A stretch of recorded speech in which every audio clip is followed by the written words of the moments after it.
Дерево победило, получается. Дерево побеждает, когда его ветром туда-сюда трет.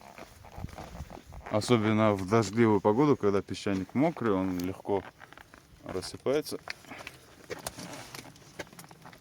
Вот так оно шевелится, шевелится, трется, вытачивает по свою форму скалу. Ну и само оно принимает с той стороны такую плоскую форму. Вот там видно.